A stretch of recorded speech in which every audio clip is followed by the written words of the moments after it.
अस्सलाम वालेकुम प्यारे बच्चों।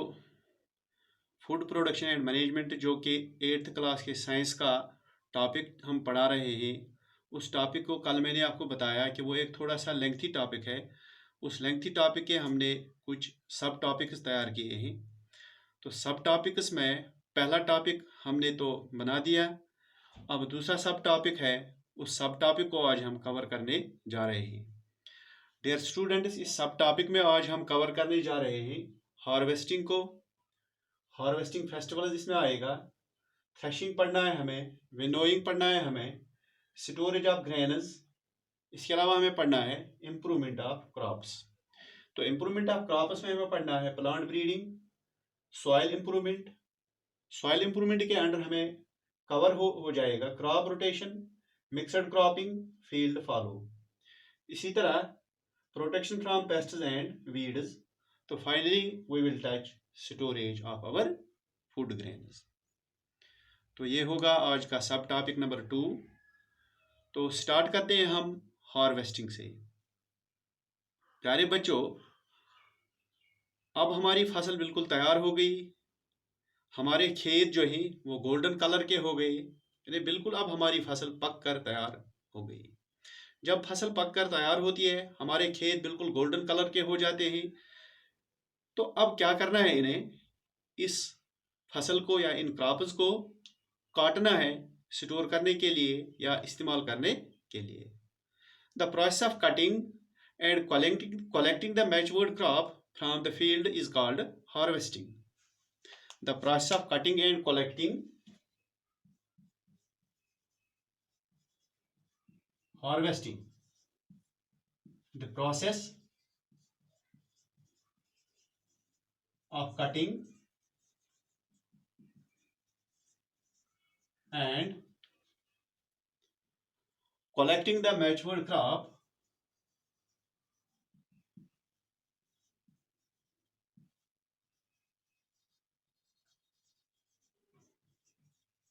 is called harvesting.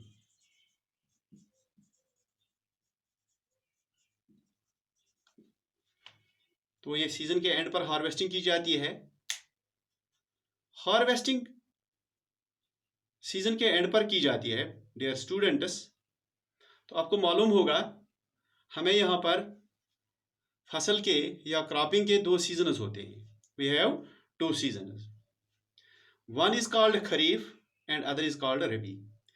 खरीफ फसल जो होता है या खरीफ क्रॉप जो होती है, वो जून और जुलाई में इसके सीड्स को सो किया जाता है। सितंबर और अक्टूबर में इसको हार्वेस्ट किया जाता है। तो जो राइस है, ये हमारे पास खरीफ का फसल है।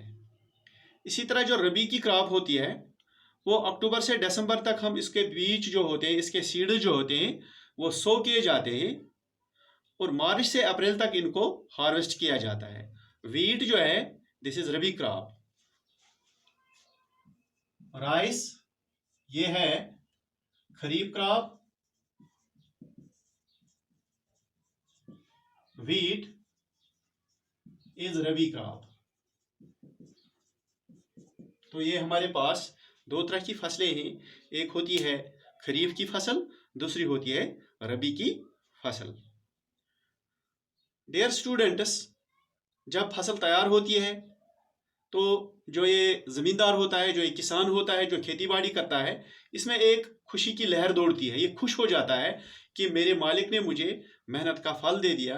मैंने पूरे साल पूरे सीज़न मेहनत की और मुझे अपनी मेहनत का पूरा फल मिल गया। तो इसके नतीजे में ये मनाता है एक किस्म के फेस्टिवल्स, जिनको बोला जाता है हार्वेस्टिंग फेस्टिवल्स। यानी ये वो फेस्टिवल्स होते हैं, इसमें कोई रिलीजन नहीं होता है, इसमें कोई मज़हब नहीं होता है, बल्कि ये सारे रिलीजन्स मिलकर मनाते हैं।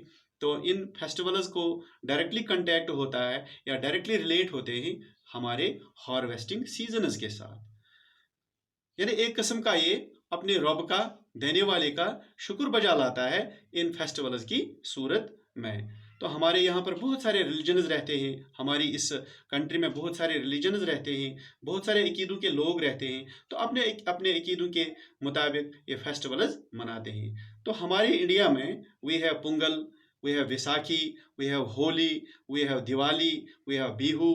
तो ये सारे जो हैं they are related to this harvest season या हार्वेस्टिंग के साथ रिलेटेड है।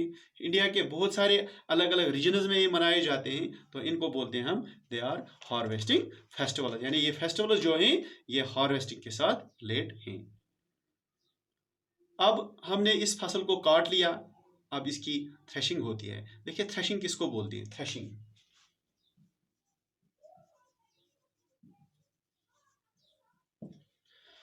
डियर स्टूडेंट्स, वीट या मेज या पैडी की फसल को जब हम काटते हैं तो उसके साथ घास फूस भी होती है, उसके साथ चैफ होता है। तो ये चैफ जो है या घास जो है इससे अलग किया जाता है। इससे अलग करने के इस प्रैक्टिस को हम बोलते हैं थ्रेशिंग। तो थ्रेशिंग जो है ये तो या तो हाथों से मैन्युअली की जाती है, हाथों से की जाती है, या मशीन से की जाती है। मशीन को थ्रेशर बोलते हैं या इसको बोलते हैं कॉम्बिन। कॉम्बिन या थ्रेशर वो मशीनें ही जो हमारे इस वीट या मेज या पैडी की फसल को थ्रेशिंग के लिए काम आती है। तो ये थी थ्रेशिंग। थ्रेशिंग के बाद है विनोइंग। देखिए विनोइंग क्या है, जब हमने इसको ग्रेन्स जो है इनको इस घास फूस से अलग किया, लेकिन अभी भी कुछ भूसा इसके साथ होता है। इसके साथ वो छोटे छोटे वो दाने होते हैं, घास के तिनके होते हैं या चैप जिसको बोलते हैं, वो होता है इसके साथ। तो इनको अलग किया जाता है।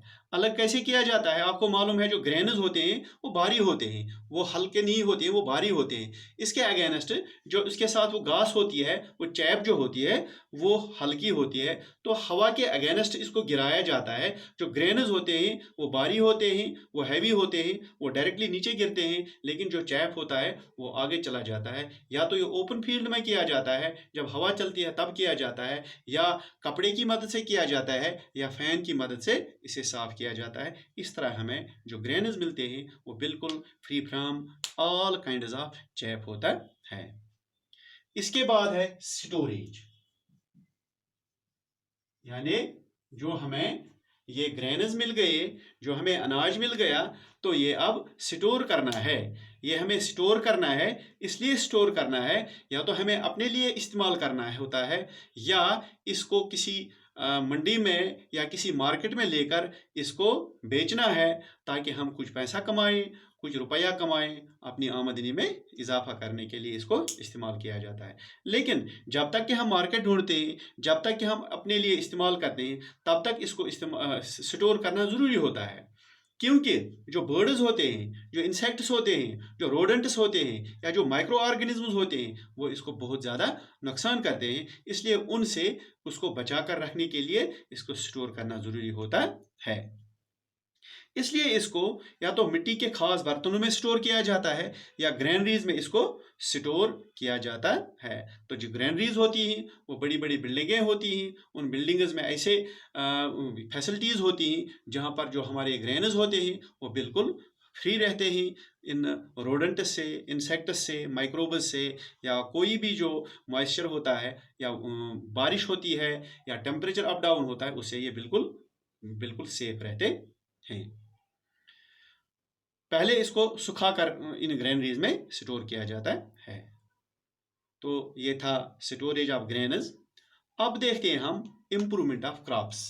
Improvement of crops, improvement of crops. Dear students, आपको मालूम होगा हमारे मुल्क की आबादी बहुत तेजी से बढ़ रही है।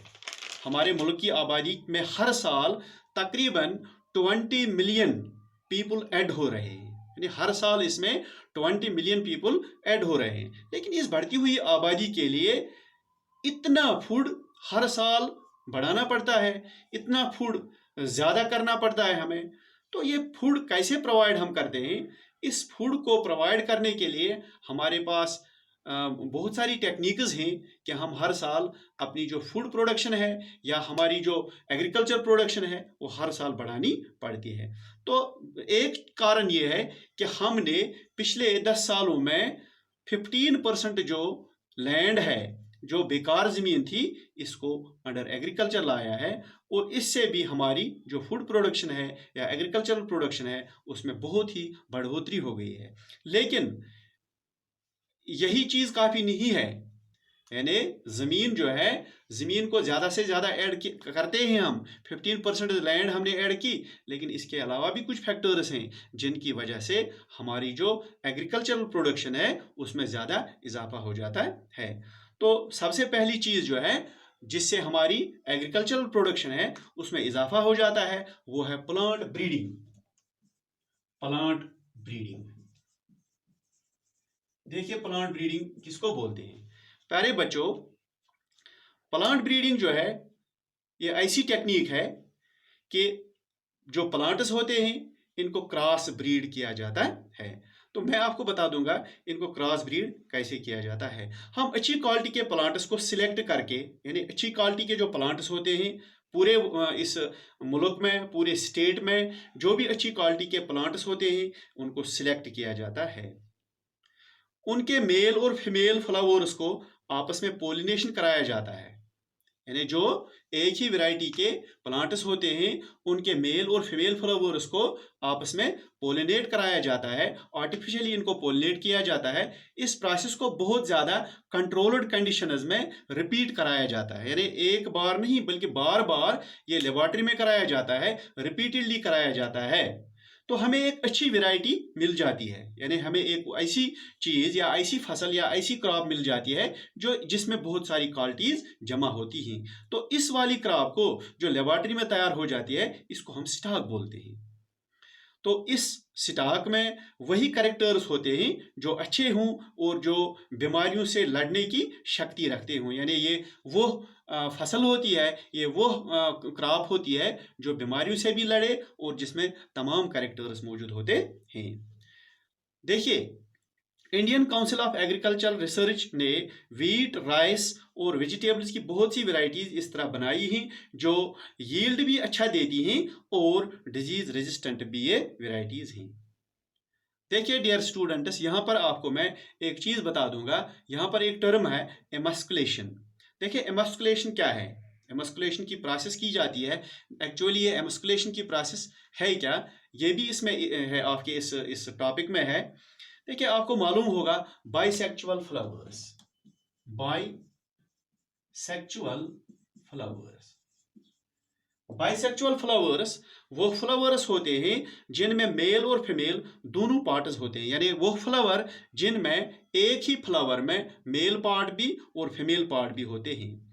ऐसे फ्लावर्स से क्या किया जाता है, मेल पार्ट जिसको एंथर बोलते हैं, मेल पार्ट को क्या बोलते हैं, एंथर, इसको निकाला जाता है। यानी एंथर जो है ये पोलन ग्रेन्स पैदा करता है, इसको एक फोर्सेप की मदद से अलग किया जाता है ताकि जो फीमेल पार्ट है, जो फीमेल पार्ट इसका फ्लावर का होता है, इस पर हम डिजायर्ड पोलन ग्रेन, यानी वो पोलन ग्रेन जिस क्वालिटी का अच्छा पोलन ग्रेन या अच्छी वैरायटी का पोलन ग्रेन उस पर डस्ट किया जाता है। तो इस प्रोसेस को हम बोलते हैं एमस्कुलेशन। तो समझ में आ गई एमस्कुलेशन। तो ये था पहला तरीका प्लांट ब्रीडिंग का। तो प्लांट ब्रीडिंग इस तरह की जाती है कि हम डिजायर्ड क्वालिटी के प्लांट्स को सिलेक्ट करते हैं, तो वो बाद में स्टॉक में, बाद में हमें वो फील्ड में आता है। इंडियन एग्रीकल्चर इंस्टीट्यूट जो है वो पूरे मुल्क में काम करते हैं। तो इस तरह की रिसर्च के बाद हमें अच्छे अच्छे सीड्स, तो हम मार्केट में देखते हैं वो हाइब्रिड किस्म के जो प्लांट्स आते हैं, हाइब्रिड किस्म के फ्रूट्स आते हैं, हाइब्रिड किस्म के वेजिटेबल्स आते हैं। तो ये उसी तरह इसी चीज़ का नतीजा होता है। इसके बाद है soil improvement. Soil improvement, soil जो है ये बहुत ही अहम है। सॉइल के बगैर फसल का बनना नामुमकिन है। तो हम ज़मीन को इम्प्रूव करते हैं ताकि अच्छी पैदावार हासिल हो जाए, यानी हम ज़मीन को इस तरह तैयार करते हैं, इस तरह इम्प्रूव करते हैं ताकि हमें अच्छी पैदावार हासिल हो जाए। हमारे पास 3 तरीके हैं सॉइल इम्प्रूवमेंट करने के। तो एक तरीका है क्रॉप रोटेशन का। देखिए क्रॉप रोटेशन क्या होता है, आपने सुना होगा लेग्यूम्स का नाम। लेग्यूम्स जो हैं ये हमें दालें देते हैं, उनके रूट्स में नाइट्रोजन फिक्सिंग बैक्टीरिया होते हैं। फॉर एग्जांपल राइजोबियम स्पीशीज एक बैक्टीरिया है, एजोस्पाइरलस एक और स्पीशीज बैक्टीरिया की है। तो वो इन के रूट्स में होती हैं, रूट नोड्यूल्स में होती हैं, जो मिट्टी में हवा से नाइट्रोजन फिक्स करते हैं। यानी उनका काम है वो जो एटमॉस्फेयर है उसमें से नाइट्रोजन को फिक्स करके मिट्टी में लगाते हैं। इससे क्या हो जाता है, हमारी जो मिट्टी होती है वो जरखेज बनती है। इससे दो फसलों के बीच में लेग्यूम्स लगाते हैं हम, यानी दो फसल जो होते हैं इनके बीच में, यानी इन दो सीजनों के बीच में लेग्यूम्स की काश्त करते हैं, ताकि हमारी जो मिट्टी होती है या हमारी जो सॉइल होती है वो नाइट्रोजन से इनरिच हो जाती है। तो इस प्रोसेस को हम बोलते हैं क्रॉप रोटेशन। यानी रोटेशन के बुनियाद पर हम एक फसल के बाद लेग्यूम के बाद दूसरी फसल लगाते हैं, तो इसको बोलते हैं क्रॉप रोटेशन। तो क्रॉप रोटेशन भी हमारी इस सॉइल को इम्प्रूव करते हैं, तो इससे हमें क्रॉप यील्ड अच्छा निकलता है। तो यही एक वजह है कि हम अपनी जो एग्रीकल्चरल प्रोडक्शन है इससे भी हमारी एग्रीकल्चरल प्रोडक्शन बढ़ जाती है। एक और तरीका है जिससे हमें एग्रीकल्चर प्रोडक्शन बढ़ती है, वो है मिक्सड क्रॉपिंग। देखिए मिक्सड क्रॉपिंग क्या होती है, हम कभी कभी एक साथ 2 या 3 फसल उगाते हैं। तो इससे क्या हो जाता है, एक फसल का जो वेस्ट प्रोडक्ट होता है वो दूसरे फसल के लिए खाद का काम करता है, फर्टिलाइजर का काम करता है। तो ये भी एक किस्म का क्रॉप यील्ड देने में, क्रॉप यील्ड बढ़ाने में बहुत ही इंपॉर्टेंट रोल करता है। यानी साथ साथ फसलों को उगाया जाता है, एक फसल के साथ साथ दूसरी फसल उगाते हैं, तो इसको बोलते हैं हम मिक्सड क्रॉपिंग, यानी साथ साथ एक फसल के साथ दूसरी फसल उगाना। एक और अहम चीज़ जिससे हमारी एग्रीकल्चरल प्रोडक्शन बढ़ती है वो है फील्ड फॉलो। फील्ड फॉलो किसको बोलते हैं, हम अपने खेत को एक सीज़न के लिए बिल्कुल बेकार छोड़ते हैं। तो बेकार छोड़ने के दौरान क्या हो जाता है, इसमें जो मिट्टी में जो ह्यूमस होता है या इसमें जो माइक्रो ऑर्गेनिज्म्स होते हैं वो ग्रो करते हैं। तो इस तरह जो हमारी सॉइल है उसकी जो इम्प्रूवमेंट हो जाती है, इसमें न्यूट्रिएंट्स बढ़ जाते हैं, इसमें माइक्रो ऑर्गेनिज्म्स जो हमारे लिए बहुत ही फ़ायदेमंद होते हैं वो ग्रो करते हैं, या बाकी जो इंसेक्ट्स हैं जो हमारी फसल के लिए, हमारी ज़मीन के लिए बहुत ही अच्छे होते हैं वो ग्रो करते हैं। तो इस तरह हमारी जो फसल है उसमें पैदावारी सलाहियत बढ़ती है। तो इसको बोलते हैं हम फील्ड फॉलो, यानी एक सीज़न के लिए अपने खेत को बेकार रखना, खाली रखना। Protection from pests and weeds. Protection from pests and weeds. Pests और वीड्स जो हैं ये हमारे फसलों को बहुत ज़्यादा नुकसान पहुंचाते हैं। नुकसान पहुंचाकर हमें जो एग्रीकल्चरल प्रोडक्शन है उसमें बहुत कमी हो जाती है, यानी हमारी एग्रीकल्चर प्रोडक्शन बहुत डाउन हो जाती है। तो इसलिए हम अपने खेतों में अपनी फसलों को पेस्टिसाइड्स का इस्तेमाल करते हैं। तो जिन पेस्टिसाइड्स से हम इन जरासीमों को या इन बीमारी वाले जो जरासीम होते हैं जो हमारे फसलों को नुकसान पहुंचाते हैं, इनको मारते हैं। हमारे पास पैराथायन है, मेलाथायन है, डीडीटी है, बीएचसी है, ये हमारे पास कॉमन पेस्टिसाइड्स हैं जिनका हम आमतौर पर इस्तेमाल करते हैं। इसी तरह हम वीडिसाइड्स का भी इस्तेमाल करते हैं। वीडिसाइड्स वो केमिकल्स हैं जो हमारे खेतों में फसलों के बीच जो वीड्स होते हैं, अनवांटेड वीड्स होते हैं, इनकी जो ग्रोथ होती है या इनकी जो डेवलपमेंट होती है वो चेक की जाती है, वो रोक दी जाती है, ताकि हमारे फसल जो हैं उनको आसानी के साथ न्यूट्रिएंट्स या बाकी जो सनलाइट है वो आसानी के साथ, या पानी या मिनरल्स आसानी के साथ मिलता रहे। लेकिन ये केमिकल्स जो होते हैं ये पूरे के पूरे हमारे लिए ठीक नहीं होते हैं। यानी इनमें एक फ़ायदा है कि वो हमारे इन खेतों से पेस्ट्स को या वीड्स को ख़त्म कर दें, लेकिन पूरे के पूरे ये हमारे लिए सेहतमंद नहीं है। यानी नुकसानदेह कीड़े तो मारते ही हैं, लेकिन जानवरों, परिंदों और इंसानों के लिए ये मुज़र होते हैं। आजकल एग्रीकल्चर साइंटिस्ट जो हैं वो इस कोशिश में लगे हुए हैं कि ऐसे केमिकल्स बनाए जो स्पेसिफिक हों। स्पेसिफिक मीन्स वो ऐसे ही जर्म्स को या ऐसे ही वीड्स को या ऐसे ही पेस्ट्स को ख़त्म करें जो बीमारी फैलाने वाले हों। बाकी जो हैं इनको न छेड़ें, या बाकी जो है इंसान जो है इनके साथ कोई नुकसान न पहुंचाए, या जो परिंदे हैं या जो बाकी इंसेक्ट्स हैं जो पोलिनेशन के लिए बहुत ही अहम होते हैं, इनके साथ छेड़छाड़ न करें। तो ऐसे जो केमिकल्स हैं, यह केमिकल्स लिविंग ऑर्गेनिज्म से बनाने की कोशिश की जाती है। ऐसे केमिकल्स जो स्पेसिफिक होते हैं और लिविंग वर्ल्ड से बनाए जाते हैं, लिविंग थिंग से तैयार किए जाते हैं, इनको बोलते हैं बायोसाइड्स। तो ये बायोसाइड्स केमिकल्स ऐसे हैं जो स्पेसिफिक थे। देख लीजिए, अब फोर्थ पॉइंट है जो बहुत ही अहम है, यानी हमारी जो एग्रीकल्चर प्रोडक्शन है, बिल्कुल हमारी एग्रीकल्चर इतनी मेहनत करने के बाद हमारी एग्रीकल्चर प्रोडक्शन भी बढ़ गई, लेकिन स्टोरेज स्टेप जो होता है, स्टोरेज स्टेप बहुत ही अहम है। देखिए, हमारे मुल्क में जो रोडेंट्स हैं वो हमारी इस एग्रीकल्चर प्रोडक्शन का 25% शेयर खाते हैं, यानी नुकसान करते हैं।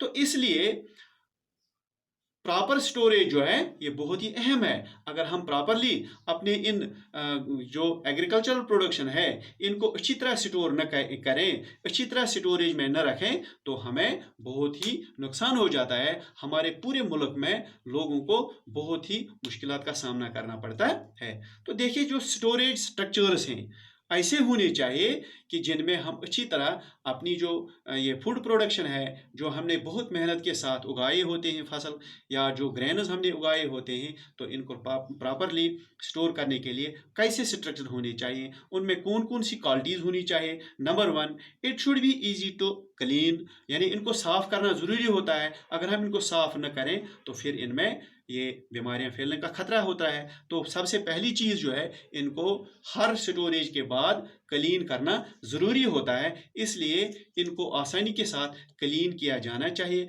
ऐसी होनी चाहिए। Number 2, it should B water proof. बारिश के मौसम में तो पानी इसके अंदर नहीं जाना चाहिए, इसलिए ये वाटर प्रूफ होना चाहिए। देख लीजिए, टेम्परेचर का बढ़ना, टेम्परेचर का कम होना, इससे हमारे ग्रेन्स पर बहुत बुरा असर पड़ता है। तो ये ऐसे स्ट्रक्चर्स होने चाहिए जो वेरिएशन इन टेम्परेचर, यानी टेम्परेचर का कम होना या टेम्परेचर का बढ़ना, उससे भी हमारे इस ग्रेन्स को या हमारी इस प्रोडक्शन को बचा के रखे। इसी तरह ये जो स्टोरेज जो साइट्स हों या स्टोरेज जो स्ट्रक्चर्स हों, वो कॉन्वेनेंट लोकेशन पर होनी चाहिए। कॉन्वेनेंट लोकेशन मीन्स कि वहाँ पर गाड़ी भी जा सके, ट्रैक्टर भी जा सके, ट्रॉली भी जा सके, हर एक आ जा सके। तो इस तरह ये इस हिसाब से ये कॉन्वेनेंट होनी चाहिए। एक और चीज़ जो ज़रूरी है, ये जो स्ट्रक्चर है ये प्रोटेक्टेड होना चाहिए रोडेंट्स से या बाकी जो हमारे इसको नुकसान पहुंचाते हैं हमारी इस प्रोडक्शन को, इनसे ये बिल्कुल सेफ होना चाहिए। देख लीजिए, गुड स्टोरेज ज़रूरी है। गुड स्टोरेज इसलिए ज़रूरी है क्योंकि हमारा एग्रीकल्चरल जो है ये रेन वाटर बेस्ड है, यानी एग्रीकल्चर जो हमारा है ये बारिश पर निर्भर है। जब बारिश हद से ज़्यादा हो जाती है या जब बारिश बिल्कुल कम हो जाती है, तो हमारी जो पैदावार है, जो एग्रीकल्चरल प्रोडक्शन है, इसमें बहुत ही बुरा असर पड़ता है, यानी बहुत ही इसमें बुरा असर पड़ता है, प्रोडक्शन बिल्कुल कम हो जाती है। तो इस टाइम में जो स्टोर्ड फूड ग्रेन्स होते हैं या स्टोर्ड फूड प्रोडक्शन जो होती है वो उस टाइम काम आती है। इस तरह एक्स्ट्रा ग्रेन्स को जब स्टोर किया जाता है, जो मुश्किल दिनों में इंसान के लिए रखा जाता है या इंसान इसको इस्तेमाल करता है, तो इसको बोलते हैं बफर स्टॉक। क्या बोलते हैं इसको? Buffer stock. तो स्टूडेंट्स, ये था इस फूड प्रोडक्शन एंड मैनेजमेंट का दूसरा हिस्सा। तीसरा हिस्सा लेकर हम अगली बार आपके लिए फिर हाजिर हो जाएंगे। लेकिन आपको मेरे ये टॉपिक कैसे पसंद लगते हैं, अच्छे होते हैं, तो मेहरबानी होगी कि अगर आप इस पर जो इसके नीचे बेल का आइकन आता है तो इस पर आप क्लिक करोगे, इसके अलावा आप लाइक भी करोगे तो बहुत ही अच्छा हो जाएगा। Thank you for watching this video.